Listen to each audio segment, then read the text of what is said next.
প্রিয় বন্ধুরা, জাহান্নামের 7টি স্তরের নাম কি কি?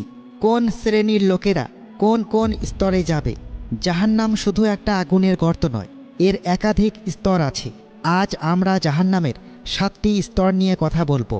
তবে শুরু করার আগে কমেন্ট বক্সের মধ্যে এই দোয়াটি লিখুন, হে আল্লাহ, আমাকে জাহান্নামের আগুন থেকে রক্ষা করো।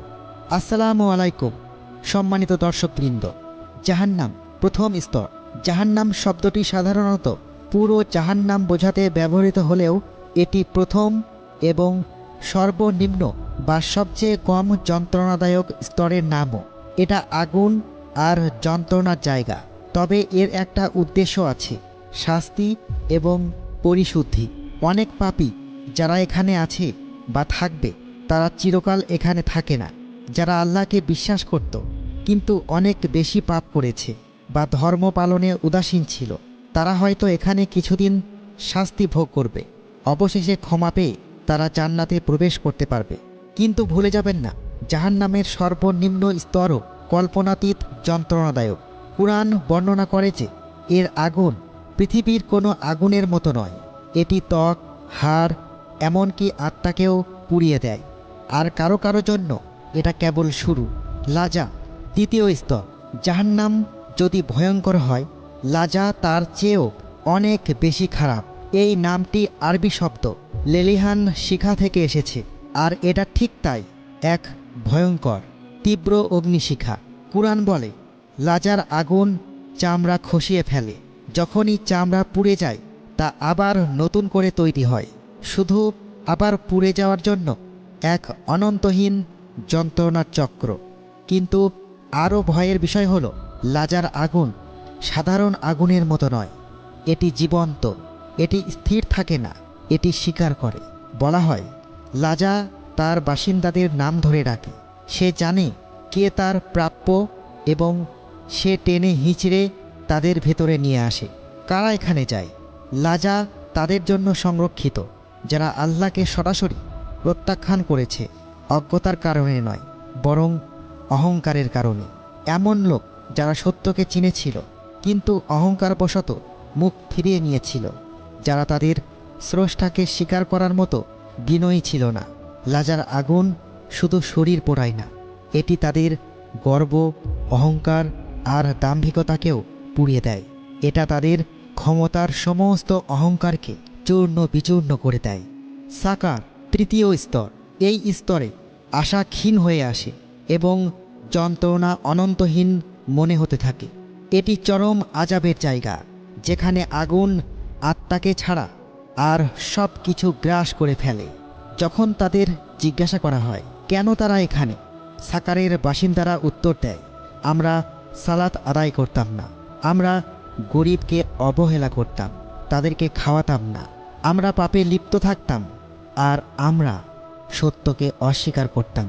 কুরআন বলে, এর আগুন এত শক্তিশালী যে তা ছাই আর হাড় ছাড়া আর কিছুই রাখে না। তবুও ভেতরের মানুষগুলো আটকা পড়ে থাকে, না পুরোপুরি জীবিত, না পুরোপুরি মৃত। এখানে কোনো স্বস্তি নেই, কোনো ঠান্ডা বাতাস বা পানি নেই, শুধু আগুনের শব্দ আর তাদের আফসোসের চিৎকার শোনা যায়। আল হুতামা চতুর্থ স্তর। আল হুতামা একটু আলাদা। এখানকার আগুন শুধু পোড়ায় না, এটা সব কিছু চূর্ণ বিচূর্ণ করে ধ্বংস করে দেয়। এর নামটির অর্থই হলো চূর্ণকারী। আগুনের স্তরগুলোর মতো এখানকার শাস্তি শুধু জ্বলে যাওয়া নয়, বরং ভেঙে টুকরো টুকরো হয়ে যাওয়া। কুরআন একে এমন আগুন বলে বর্ণনা করে যা ভেতর থেকে শুরু হয়। প্রথমে তাদের হৃদয়কে পোড়ায়, তারপর পুরো সত্তাকে গ্রাস করে। এই স্তরটি তাদের জন্য যারা সম্পদ, মর্যাদা আর বৈশ্বিক লাভ নিয়ে মত্ত ছিল, যারা অন্যের কষ্টের কথা না ভেবে শুধু নিজের স্বার্থ দেখেছে, যারা ন্যায়ের বদলে লোভকে বেছে নিয়েছিল। এখন তাদের সেই সম্পদ বা আভিজাত্যের কোনো মূল্য নেই। জাহিম পঞ্চম স্তর। জাহিম মানে প্রজ্বলিত আগুন। এটি তাদের জন্য যারা বিশ্বাস করার মতো বিনয়ী ছিল না, যারা ছিল বড্ড অহংকারী। এমন লোক যারা সত্যকে চিনেছিল কিন্তু ভেবেছিল যে তারা আল্লাহর নির্দেশ মানার ঊর্ধ্বে, তারা খুব বেশি শক্তিশালী, খুব বেশি বুদ্ধিমান বা খুব বেশি উঁচুতলার। কুরআন বর্ণনা করে যে এর আগুনের শিখা অনেক উঁচু, যা তার বাসিন্দাদের টেনে আরও গভীরে নিয়ে যায়। তারা প্রতিটি সতর্কবাণী উপেক্ষা করেছিল। তাদের ক্ষমা করা হবে না, কারণ তারা জানত কোনটা ঠিক কোনটা ভুল। তবুও তারা বিশ্বাসের বদলে অহংকারকেই বেছে নিয়েছিল। সাইর, ষষ্ঠ স্তর। সাইর অর্থ জ্বলন্ত শিখা। এটি অস্তিত্বের অন্যতম জঘন্য একটি জায়গা, যেখানে শারীরিক এবং মানসিক দুই ধরনের যন্ত্রণাই বিদ্যমান।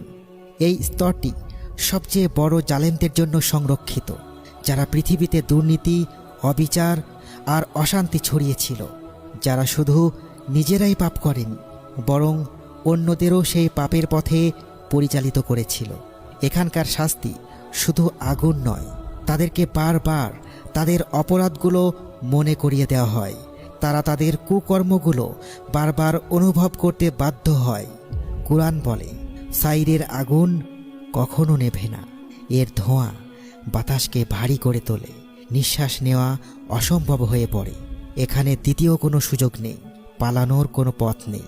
আল হাইয়া, সপ্তম এবং গভীরতম স্তর। সপ্তম এবং সবচেয়ে গভীর স্তর, সবচেয়ে ভয়াবহ, এক অতল গহ্বর। আল হাইয়া মানে গভীর গর্ত। এটি সবচেয়ে নিকৃষ্ট পাপীদের জন্য সংরক্ষিত, মুনাফিক বা ভণ্ডদের জন্য। এরা সেই লোক যারা বাইরে বাইরে বিশ্বাসী হওয়ার ভান করত, কিন্তু গোপনে বিশ্বাসের সাথে বিশ্বাসঘাতকতা করত।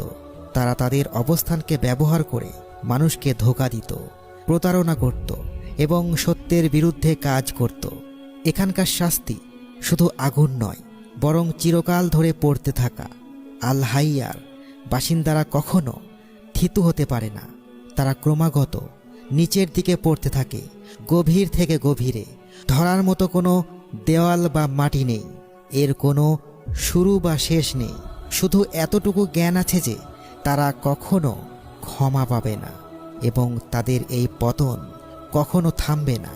তাহলে এখন আপনারা জানলেন, জাহান্নাম শুধু একটি স্তর নয়, বরং 7টি।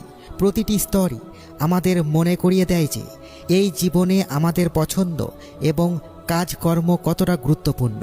কিন্তু আসল প্রশ্ন হলো, আমরা কিভাবে সঠিক পথে থাকতে পারি? এখানেই আল্লাহর রহমত আসে। যদি জানতে চান কিভাবে জান্নাতে নিজের জায়গা নিশ্চিত করা যায়, তবে পরের ভিডিওটি দেখুন।